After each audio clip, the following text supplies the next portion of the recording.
वो भगवान शंकर का अश्रु बिंदु का उत्पत्ति का विधान है, तो वो शिव का ही अंश है। और ये जो तुलसी है, ये भी माता पार्वती ने ही बीज दिए थे। जब विष्णु भगवान का ऐसा विधान हुआ था कि इन्हें मोहवश विष्णु भगवान अपनी याददाश्त खो बैठे थे, तो माता पार्वती के पास शंकर भगवान ने देवताओं को भेजा कि भाई भगवान नारायण जो है इस समय याददाश्त खो बैठे हैं, ऐसी कोई वस्तु या औषधि हो तो देव। तो भगवान स्वयं माता पार्वती को कहा, तो माता पार्वती ने ही ये बीज दिए थे। और उन्हें जहाँ विष्णु भगवान बैठे हुए थे चारों तरफ उन बीजों को छिड़काया गया, जिससे तुलसी की उत्पत्ति होती है। उसकी सुगंधि से नारायण को याददाश्त अपने आप आ गई। तो अगर देखा जाए तो रुद्राक्ष और ये तुलसी ये भिन्न है ही नहीं है। अच्छा, इससे भी उनका कहना भी उचित है कि एक प्रकार से जैसे हर पुलिस होती है, मिलिट्री होती है, सबकी ड्रेस अलग अलग हो, वो तात्पर्य से तो मैं मानता हूँ। नहीं, ये जो शिव है और ये विष्णु है, या ब्रह्म स्वरूप है, या गायत्री स्वरूप है, ये एक ही तत्व है। परमात्मा का ही तत्व गायत्री स्वरूप है और गायत्री का ही स्वरूप परमात्मा स्वरूप है। वर्णन शास्त्रों में ऐसा आता है, वही परमात्मा है, वही माता है।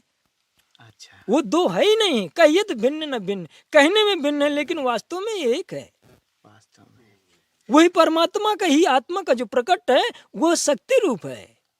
ये क्वेश्चन जो है सनकादिकों से राजा निमि ने किया था। अच्छा, लेकिन राजा निमि ने सनकादिकों से जब ये क्वेश्चन किया तो राजा निमि को सनकादिकों ने इसका उत्तर नहीं दिया। क्यों?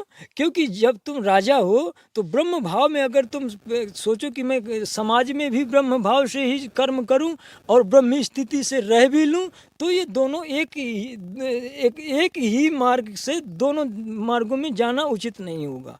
क्यों? क्योंकि ब्रह्मी स्थिति में न किसी को दंड दे सकते हो, क्योंकि ब्रह्मी स्थिति में मैं ही वही हूँ जो वो सामने वाला है। अच्छा, इस अवस्था में कर्म और ज्ञान दोनों अलग अलग हो गए। अच्छा, अर्थात एक ही साधक दो मार्गों से नहीं जा सकता। अगर वो कर्म करता है तो कर्म में प्रक्रिया से जीना होगा, जैसे समाज की व्यवस्था है। जैसे हमें कर्म में है संध्या आदि करना है, और कर्म संध्या के बाद में जो कर्म भी करना है, वहाँ कैसे जीवन जीना है समाज में कैसे धर्म का पालन करना है, मर्यादाओं में अपने परिवार को कैसे रखना है, वो सब व्यवस्थाओं के लिए हमें कर्म जरूरी है।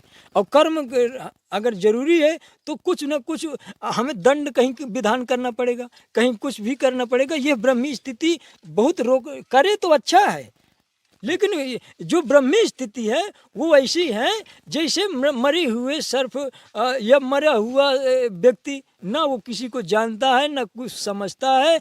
शंकराचार्य जी ने बृहदारण्यक उपनिषद में स्पष्ट कहा है, जिस प्रकार सर्प किचली को छोड़ देता है, उसी प्रकार अगर वो छोड़ दे शरीर को और शरीर के जितने भी व्यवहार हैं, तब वो ब्रह्म स्थिति आएगी, नहीं आ नहीं सकती। जिसे एक भी मुट्ठी चने की आवश्यकता है वो ब्रह्म स्थिति में स्थिर नहीं रह सकता। अच्छा, उसके लिए बिल्कुल उदासीनता का मतलब है कि संसार से उसे कुछ नहीं चाहिए, वो है ब्रह्मी स्थिति में आएगा। लेकिन ब्रह्मी स्थिति में रहने के लिए हमें उसके प्रयास करना चाहिए। और ज्ञान से समस्त अंधकार जितने भी हैं, वो सारे अंधकार जिस प्रकार लकड़ी भस्म करती है, लकड़ी में छिपी हुई जो अग्नि होती है लकड़ी को भस्म कर देती है, उसी प्रकार ज्ञान अगर साधक के अंदर छिपा हुआ है तो धीरे धीरे अंधकार को नष्ट कर देगा। लेकिन उसे ज्ञान धारण करना चाहिए तब, क्योंकि ज्ञान पढ़ते तो बहुत हैं लेकिन उसको धारण नहीं कर पाते। और जब धारण नहीं करेंगे तो वह लकड़ी के अंदर जो छिपी हुई अग्नि है उसी प्रकार नहीं वो लकड़ी जलाएगी, जिस प्रकार ज्ञान अंदर छिपा रह जाएगा, उसका अंधकार नष्ट नहीं होगा।